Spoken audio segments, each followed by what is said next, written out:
페널티킥을 실축하는 순간 그라운드가 온 세상만큼 무겁게 느껴질 것입니다. 저 역시 페널티킥을 놓친 경험이 있기에 그 찰나의 아쉬움과 무게를 누구보다도 잘 이해합니다. 특히 미디어가 실축한 키커를 차갑게 평가하는 기사를 접할 때면 놀랍고도 당황스러운 감정을 느끼곤 합니다. 제가 늘 애정을 가지고 지켜보는 토트넘의 손흥민 역시 최근 경기에서 페널티킥을 놓쳤습니다.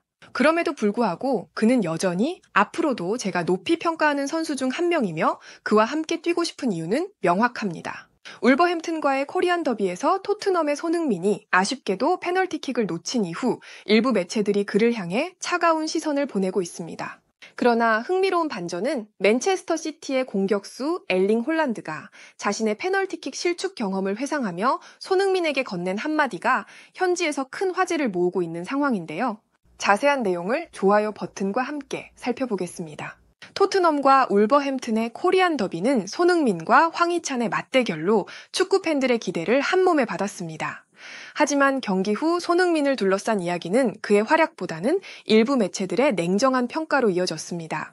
손흥민의 최근 기량이 하락한 것이 아니냐는 의문을 제기하는 목소리가 있었기 때문입니다. 이러한 비판에 대해 과거 토트넘의 윙어였던 앤드로스 타운샌드는 단호히 반박하며 손흥민을 적극적으로 옹호했는데요. 타운샌드는 손흥민이 우려스러운 폼에 있다고들 하지만 나는 전혀 동의하지 않는다며 입을 열었습니다. 그는 이어 손흥민은 프리미어리그에서 여전히 세계적인 수준의 활약을 펼칠 수 있는 선수다. 울버햄튼과의 경기만 봐도 이를 충분히 알 수 있다고 강조했습니다. 실제로 손흥민은 이날 88%라는 높은 패스 성공률과 100%의 슈팅 정확도를 기록하며 개인적인 퍼포먼스에서는 전혀 부족함이 없었습니다. 그럼에도 불구하고 타운샌드는 한 가지 아쉬운 점을 지적했습니다.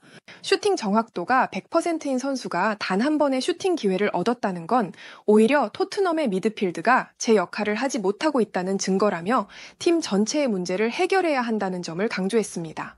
그는 손흥민을 향한 과도한 비판에 대해 현재의 불안정한 팀 상황 속에서도 손흥민은 최선을 다하고 있다. 그가 보여주는 헌신과 리더십은 의심의 여지가 없다고 평가했는데요. 타운샌드의 말을 뒷받침해주듯 레전드 공격수 티에리 앙리는 손흥민의 헌신과 팀 내 일부 선수들의 태도를 비교하며 토트넘이 처한 현실을 꼬집었는데요. 지금 토트넘에서 팀의 상황을 진심으로 걱정하고 이를 개선하려는 의지가 보이는 선수는 손흥민뿐이라고 생각한다고 말하며 손흥민이 팀 내에서 얼마나 고군분투하고 있는지를 앙리는 강조했습니다. 울버햄튼과의 경기에서 승리가 절실했던 손흥민은 원하는 결과를 얻지 못한 데 대해 깊이 괴로워했습니다. 하지만 반대로 제임스 매디슨과 브레넌 존스는 경기 직후 세계 다트 챔피언십에서 미소를 짓는 모습이 포착됐습니다. 단 몇 시간 전 팀이 승리를 놓친 중요한 경기에서 캡틴으로서 모든 것을 쏟아부었던 손흥민의 모습과 다트 이벤트에서 여유롭게 웃음을 보이던 매디슨과 존슨의 모습은 극명히 대조적이었습니다. 이러한 행동이 토트넘의 현재 문제를 여실히 보여준다고 앙리는 덧붙였습니다. 앙리는 이와 같은 상황에서 손흥민의 기량 저하를 운운하는 것은 터무니없는 행동이라고 일침을 가했습니다. 손흥민의 현재 폼에 대한 비판은 팀의 상황을 고려하지 않은 매우 근시안적인 평가다. 지금의 토트넘은 정상적인 팀 환경에서 멀어진 상태다.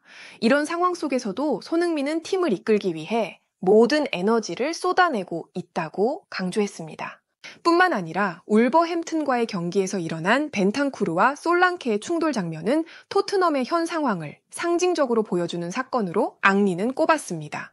솔랑케가 득점에 눈이 멀어 벤탄쿠르를 밀치는 모습은 내가 본 것 중 가장 토트넘다운 순간이었다고 평가하며 이러한 장면이 현재 토트넘이 직면한 혼란을 단적으로 드러낸다고 지적했는데요.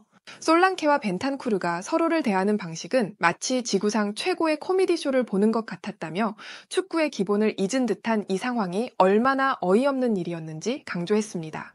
이러한 장면을 참고하더라도 손흥민은 팀에서 가장 높은 득점 확률을 가진 선수 중 하나임에도 팀원들은 손흥민을 활용하기보다는 자신의 욕심에 사로잡혀 있다며 이러한 태도가 팀 전체의 발목을 잡고 있다고 앙리는 꼬집었습니다. 마지막으로 티에리 앙리는 손흥민의 페널티킥 실축 상황에 대해 자신의 경험을 바탕으로 위로와 조언을 전했습니다. 축구 역사상 최고의 선수라 불리는 이들조차 페널티킥에서 실수를 범하기 마련이다. 나 역시 수많은 페널티킥을 놓친 경험이 있다며 실축을 지나치게 무겁게 받아들일 필요는 없다고 강조했습니다. 최근 경기에서 토트넘의 손흥민이 보여준 페널티킥 성공률은 놀라울 정도다. 이렇게 꾸준히 득점에 성공하는 선수는 흔치 않다며 손흥민의 능력을 높이 평가했습니다. 실수는 누구에게나 있을 수 있는 일이고 중요한 건 이를 얼마나 빨리 극복하느냐라고 티에리 앙리는 덧붙였는데요. 이러한 상황에서 맨시티의 엘링 홀란드는 손흥민의 페널티킥에 대해 언급하며 자신의 생각을 전했습니다. 최근 저 역시 페널티킥을 실축했던 경험이 있기 때문에 토트넘과 울버햄튼과의 경기에서 토트넘의 손흥민이 페널티킥을 놓친 것에 대해 질문을 받는 이유를 충분히 이해합니다. 한 가지 확실한 점은 제가 페널티킥을 실축했을 때와 마찬가지로 손흥민이 울버햄튼전에서 페널티킥을 실패한 이후 쏟아진 비판적인 기사와 부정적인 반응들은 결코 바람직하지 않다고 생각한다는 것입니다. 우리는 기계가 아니며 어떤 선수도 매번 완벽한 킥을 구사할 수 없습니다. 상대 골키퍼와 경기 분석관은 선수들의 습관, 슈팅 방향, 킥 스타일 등을 지속적으로 분석하고 있기 때문에 매번 페널티킥을 성공시키는 일은 사실상 불가능에 가깝습니다. 이런 현실을 간과하고 단 한 번의 실수를 확대 해석하며 선수의 기량 전체를 의심하는 것은 지나치게 성급한 판단이라고 생각합니다. 손흥민은 단순히 한 경기의 실수로 평가될 선수가 아닙니다.